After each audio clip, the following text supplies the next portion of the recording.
जय गुरु जी, जय भोलेनाथ की। आज हम बात करेंगे कि जब आपके घर में कोई व्यक्ति भक्ति करता है तो आपके घर में कोई नुकसान नहीं कर सकता। कुछ व्यक्ति सुबह शाम भी पूजा करते हैं, कुछ एक टाइम करते हैं, कुछ कर ही नहीं पाते। आजकल की भागदौड़ की जिंदगी में हर व्यक्ति अपने परिवार का भरण पोषण करने के लिए भागदौड़ में लगा हुआ है। भक्ति करने के लिए समय नहीं निकाल पाता। बस एक बार धूप दीपक जलाकर नित्य नेम कर लेते हैं। कुछ व्यक्ति ऐशो आराम की जिंदगी जीते हुए व्यसनों में लिप्त हो जाते हैं। तो क्या होता है, जब परिवार के सदस्य व्यसनों में लिप्त हो जाते हैं तब प्रभु की भक्ति पूजा पाठ नहीं होता, तो घर में नकारात्मक शक्तियों का वास हो जाता है। कई बार कुछ विरोधी लोग आप पर या आपके घर पर कुछ टोटका वगैरह भी करवा देते हैं, तो वो नकारात्मक शक्तियां घर में रहने वाले सदस्यों पर अपना प्रभाव डालने लगती है। परिवार के सदस्यों में लड़ाई झगड़े मनमुटाव होना शुरू हो जाता है। जिन घरों में पूजा पाठ हवन आदि अनुष्ठान नहीं होता, वहां ये नकारात्मक शक्तियां अपना स्थायी निवास बना लेती हैं। इन नकारात्मक शक्तियों का निरंतर प्रयास रहता है कि यहाँ कोई व्यक्ति ज्यादा पूजा पाठ न करे, ये ज्यादा अध्यात्म की तरफ ना जाए। वो शक्तियां नहीं चाहती कि आपके घर में ज्यादा पूजा पाठ हवन मंत्र जाप आदि हो या कोई भी पारिवारिक सदस्य ज्यादा पूजा पाठ करे, क्योंकि अगर उस व्यक्ति में उस घर में सकारात्मक शक्तियों की ऊर्जा बढ़ जाएगी तो उन्हें उस घर से भी जाना पड़ सकता है जहाँ वो नकारात्मक शक्तियां अपना डेरा डालकर बैठी होती हैं।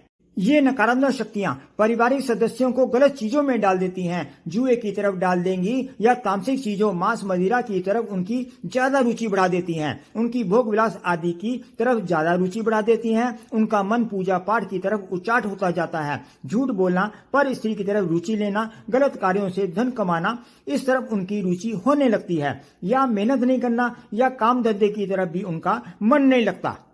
पारिवारिक सदस्य सास बहू भाई भाई पिता पुत्र के बीच मतभेद बढ़ते चले जाते हैं। इनको कोई पारिवारिक सदस्य या मित्र समझाना भी चाहेगा तो ये समझेंगे नहीं। इनको समझ ही नहीं आएगा कि गलत क्या है और सही क्या है।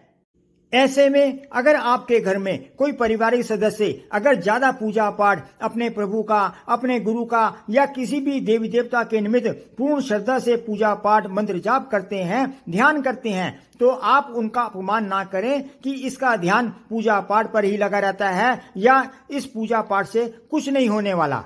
जब नकारात्मक शक्तियां घर में वास करने लगती हैं तो उनका प्रभाव आपके घर पर और आपके दिमाग पर उनका प्रभाव पड़ता है, तो वे व्यक्ति अपने पारिवारिक और व्यवसायिक सही निर्णय भी नहीं ले पाते और कर्जों में डूबे रहते हैं और उनके व्यवसायिक मित्र और पारिवारिक मित्र सगे संबंधी भी उनसे किनारा कर लेते हैं।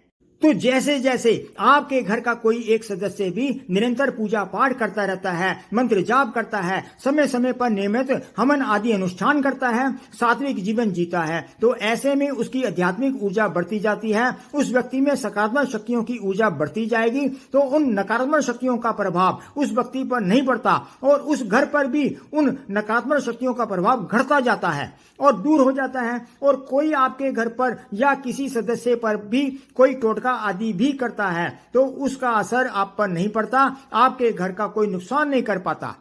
ये सब ऐसे ही है जैसे विभीषण जी लंका में रहते थे, तब तक रावण ने कितना भी पाप किया, परंतु विभीषण जी के पुण्य के कारण, भक्ति के कारण रावण सुखी रहा और शासन करता रहा। परंतु जब विभीषण जी जैसे भगवत वत्सल भक्त को लात मारकर लंका से निकल जाने के लिए रावण ने कहा, तब से रावण का विनाश होना शुरू हो गया। अंत में रावण की सोने की लंका का दहन हो गया और रावण के पीछे कोई रोने वाला भी नहीं बचा।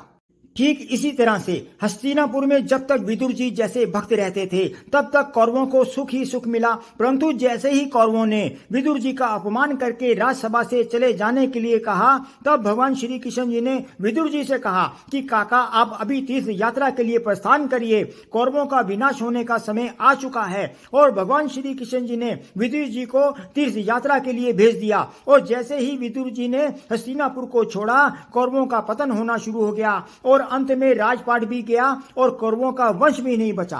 इसी तरह से हमारे परिवार में भी जब तक कोई भक्त या पुण्यशाली आत्मा होती है तब तक हमारे घर में आनंद ही आनंद रहता है। हम जो कमाई खाते हैं वह पता नहीं किसके पुण्य के द्वारा मिल रही है, और कोई भक्त आपके परिवार में भक्ति करता हो तो उसका अपमान ना करें, उसका सम्मान करें और उसके मार्गदर्शन में चलने की कोशिश करें ताकि नकारात्मक शक्तियां आपके घर का नुकसान ना कर सकें और प्रभु कृपा आपके परिवार पर बनी रहे।